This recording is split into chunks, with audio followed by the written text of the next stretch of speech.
The text may not appear in the piece, but there's generally a narrative idea, at the very least. I mean, there may be a whole poem or a whole text, but generally I think there's a narrative idea going on, and that's where I find the thing to bang up against.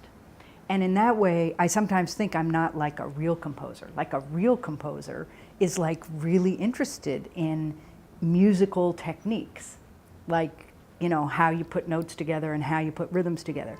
Whereas for me, I'll take whatever musical techniques are handy if they'll do the job for me of telling the story I want to tell. And I'm not in love with the techniques themselves. And it's the same actually with electronics. Like, I'm not one of these people who's like obsessed with the latest toy or with toys that nobody else has. I'm perfectly happy to use commercial software, you know, the standard stuff, if I can make it do what I want it to do.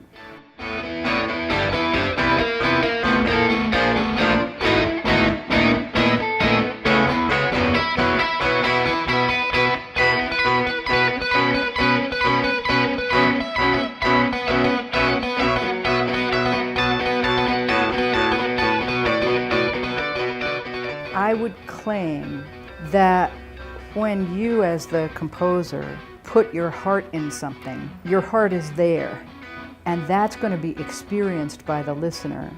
And it doesn't need to be the same thing. It doesn't need to be even parallel to my experience at all.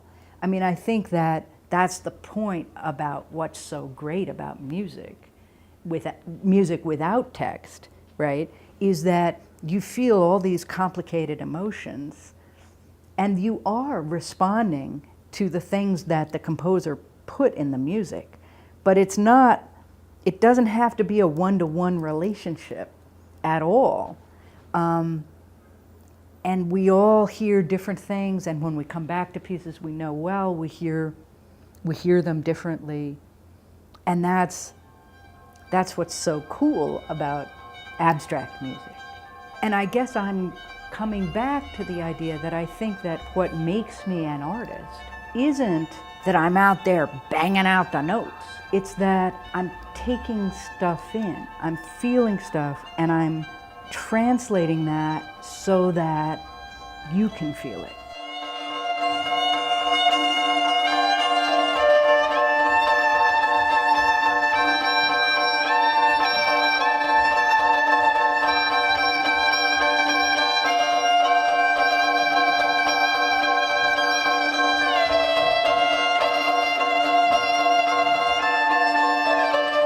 I did go to Princeton after all, and you know, systematic, pre-compositional, etc. is always nice, you know, if it's useful. I don't fall in love with systematic stuff, but it does tickle me when I can incorporate it without doing violence to the ideas I've got going. What I loved about Princeton was that there was this sort of really excellent set of tools that you could learn so that you'd have something to bang up against. And I think it's very important to have something to bang up against so that you're not just sitting at the piano noodling away writing pretty stuff, because in the absence of something to bang up against, it's really easy to do that, and it's not likely to be terribly interesting. So for me, having this really rigorous, mathematically, you know, sophisticated, 12-tone theory, 12-tone this, you know, matrix and was really fun, and I loved it.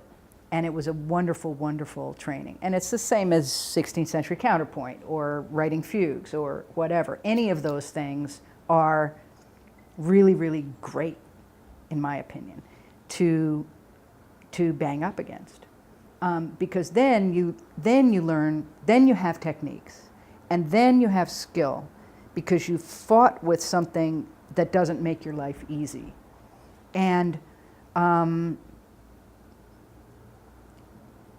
that makes you better at your job when that happens. And for me, what that was about was spending spending enough time first doing it sort of by the book, and then fighting with it.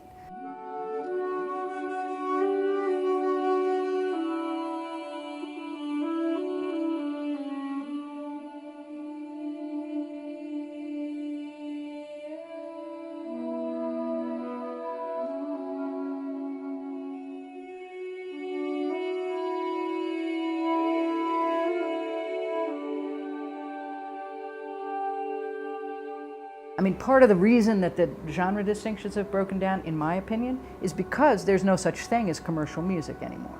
That is, nobody can make $80 trillion except Lady Gaga, so therefore you might as well do what interests you. You can't really sell out. And so given that the genre distinctions aren't really real, the fact is there still is a distinction between audiences.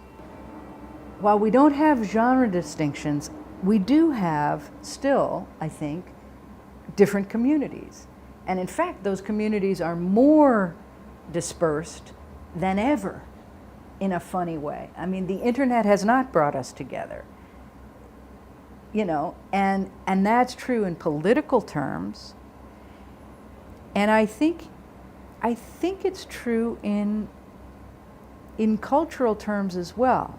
It's very, very hard to reach different communities than the usual suspects, whatever your usual suspects may be, to step outside of that box that you're in and I'm in and each other person is in.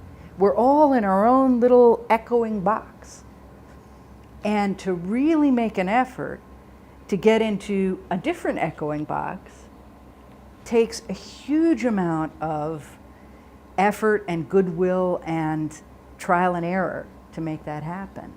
And I'm really interested to see if I can do that and what it will mean to me and to others.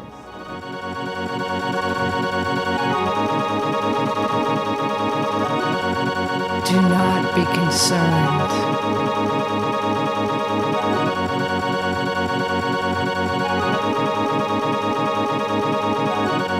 Do not be concerned.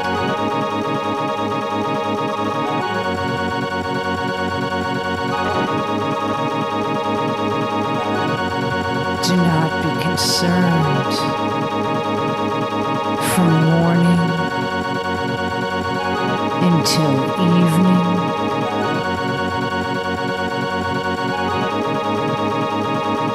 do not be concerned.